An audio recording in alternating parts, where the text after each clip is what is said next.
Selawat dan salam semoga tercurah selalu kepada baginda Rasulullah SAW.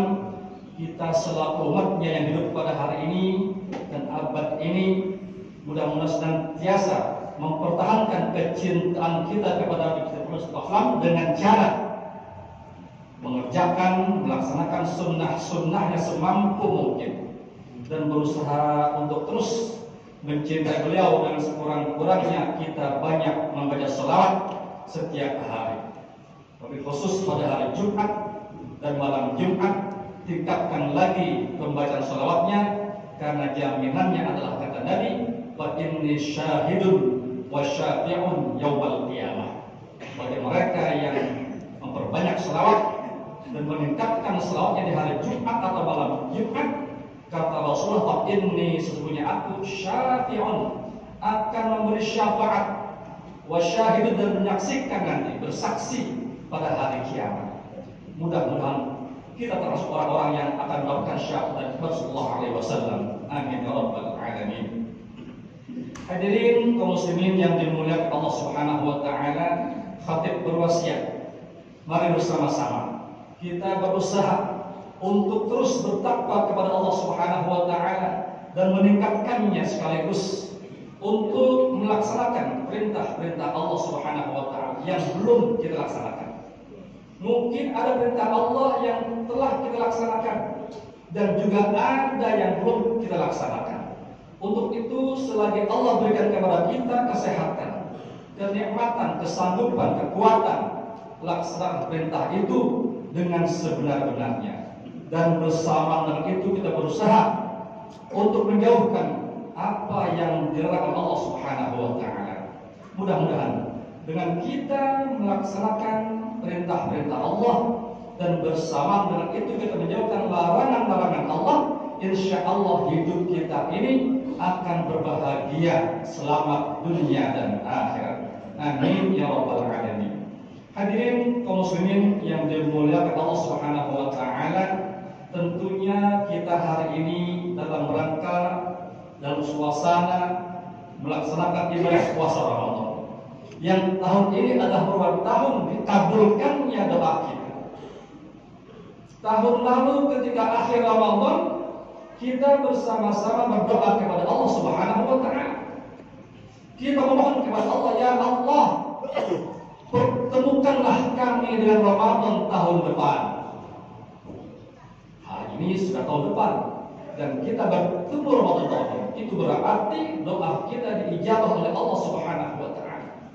Untuk kenapa kita sibuk-sibuk berdoa dari jauh-jauh hari, minta bertemu Ramadan tahun ini? Tentunya kita merasa mungkin ketika Ramadan waktu itu tahun yang lalu kita merasa masih kurang sempurna, banyak puasa kita, ibadah kita yang kurang sempurna.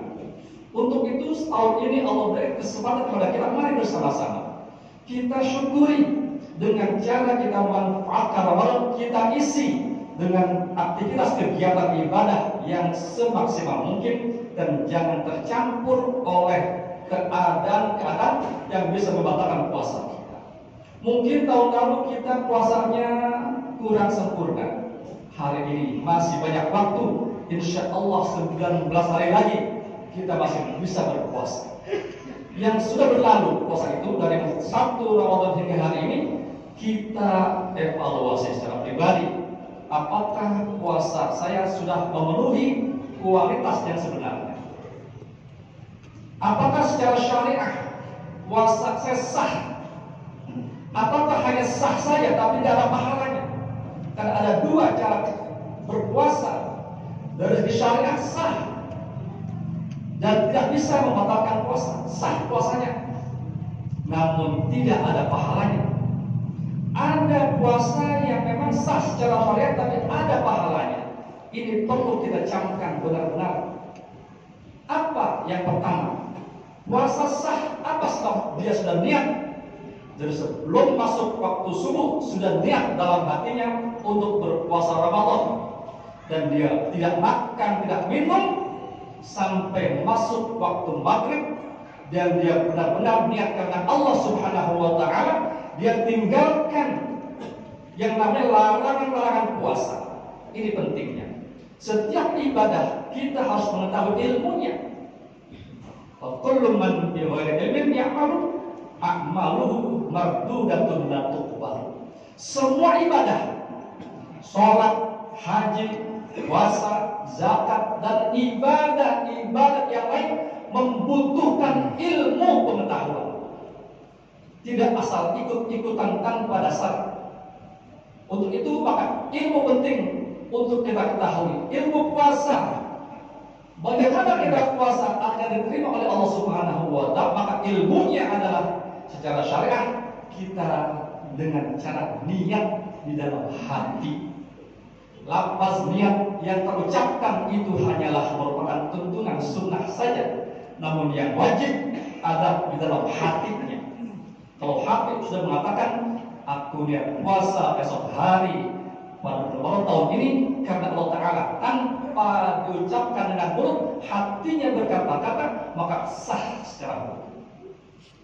Dan untuk itu makanya setiap habis salat tarawih, biasanya seorang imam memimpin agar sebelum bubar tarawih untuk sama-sama berniat puasa. Jangan sampai kita lupa.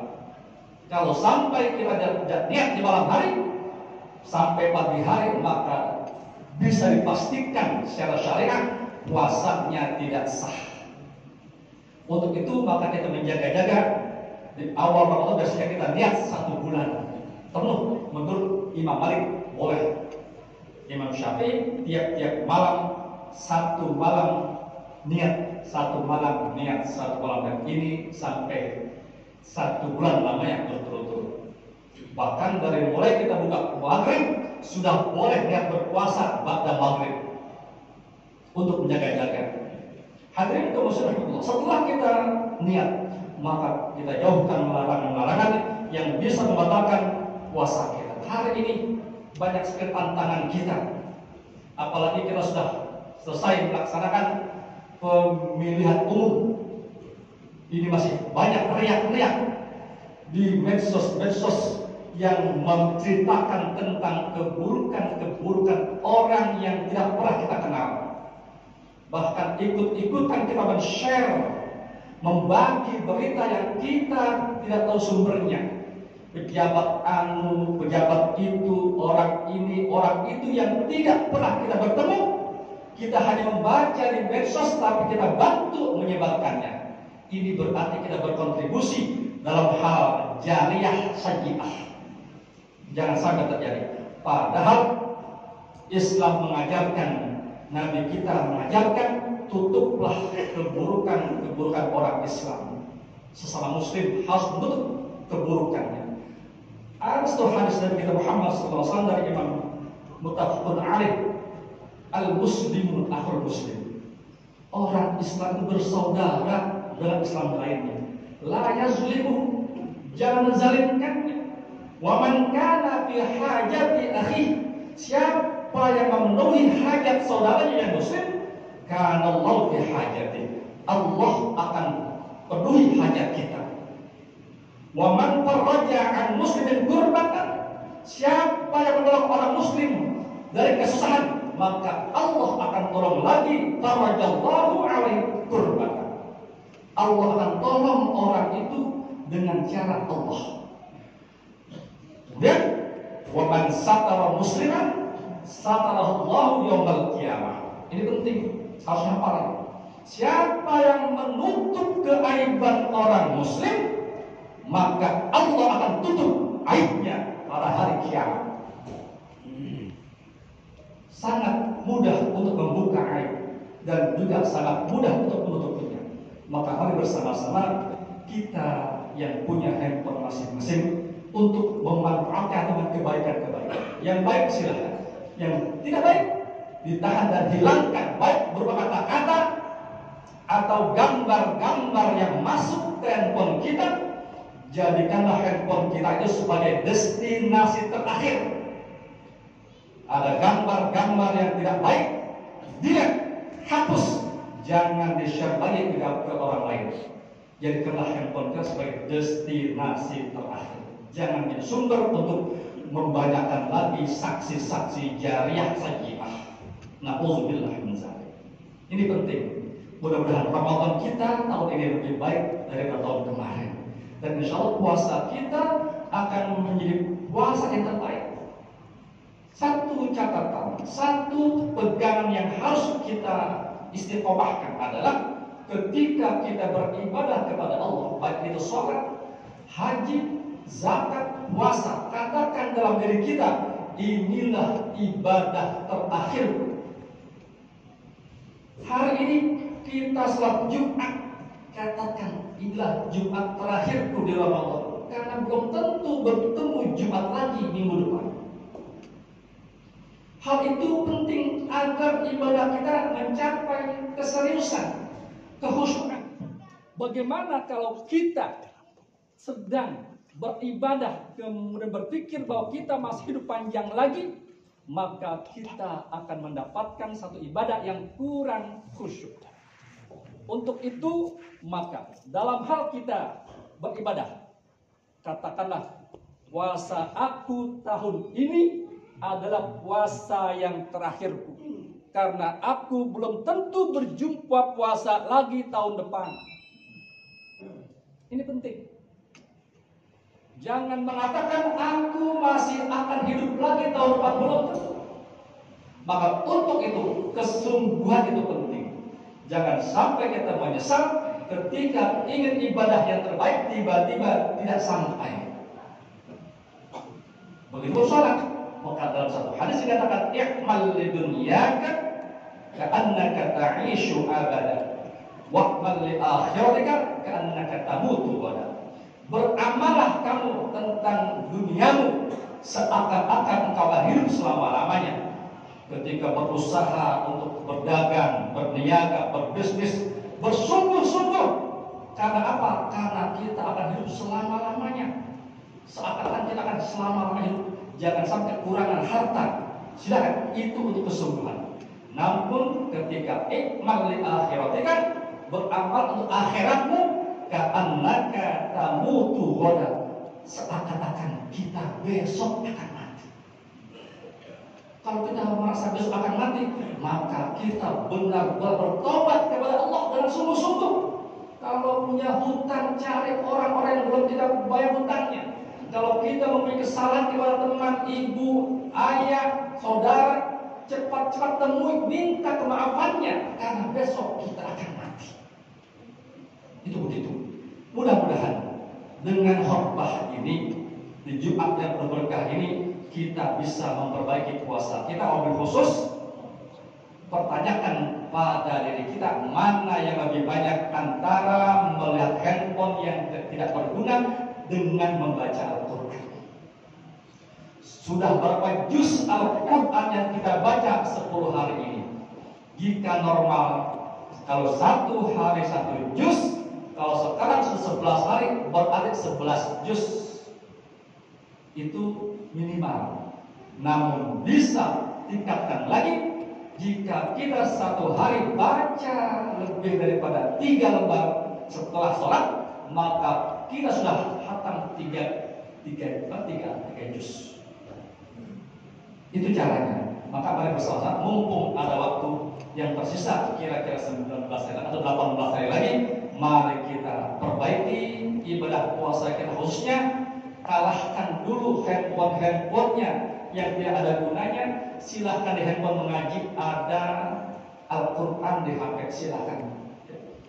Namun utamakan kita beribadah. Siangnya berpuasa dengan cara menghindarkan yang membatalkan puasa. Bahkan ada yang mengatakan naumus shaim ibadah. Tidurnya orang yang berpuasa dikatakan ibadah. Benarkah hadis ini? Sahihkah hadis ini? Ternyata hadis ini bukanlah hadis yang sahih, karena bisa dimanfaatkan oleh mereka yang malas dari pagi habis sudah tidur sampai zuhur. Apa dikatakan? Karena tidurnya orang berpuasa itu ibadah. Habis zuhur dia tidur lagi sampai asar. Habis asar dia tidur lagi sampai maghrib. Ini tidak ada dalam ibadahnya. Yang dimaksud tidurnya orang berpuasa itu ibadah. Daripada kamu melek dan kamu berkata-kata kesana kesini tidak ada kebaikannya, lebih baik tidur. Itu maksudnya. Kalau kamu hidup dan bernapas di Ramadan, jika ada pekerjaan yang baik, kerjakanlah dengan pekerjaan yang baik. Namun jika ada daripada kamu berkata-kata tidak baik, kesana kesini, akan cerita kesana kesini, lebih baik tidur. Itu maksudnya. Jangan sampai kita membuat pegangan dari pagi tidur sampai maghrib. Na'udzubillah min dzalik. Ya. Isi dengan Al-Quran, baca buku-buku yang bermanfaat, baca kitab-kitab yang belum kita baca. Mungkin ada kitab-kitab kita di lemari yang kita beli tapi belum kita baca. Ini penting di Ramadan agar puasa kita menghasilkan puasa yang berkualitas. Dan kalau ada pengajian, datanglah pengajian, kegiatan Ramadan, tingkatkan puasa yang sebenarnya dan tingkatkan ibadah-ibadah sunnahnya, qiyamul lailnya, bukan sekedar tarawih tapi tahajudnya yang perlu kita kerjakan, istikharahnya, sholat hajatnya pun dikerjakan selama Ramadan. Mudah-mudahan ini akan membawa pahala dari Allah Subhanahu wa Ta'ala, dan kita akan meraih ketika akhir nanti Ramadan kita merasa sudah alhamdulillah sudah puas dan sudah cukup puasa kita dengan baik, insyaallah. Inilah sekedar khutbah singkat, mudah-mudahan ada manfaatnya. A'udzubillahi minasyaitonir rajim. Bismillahirrahmanirrahim. Wal 'ashri innal insana lafi khusr illa alladziina aamanu wa 'amilus shalihati wa tawashaw bil haqq wa tawashaw bis sabr. Barakallahu li wa lakum fil Qur'anil 'azim wa nafa'ani wa iyyakum bima fihi minal ayati wa dzikril hakim wa taqabbala minni wa minkum tilawatahu innahu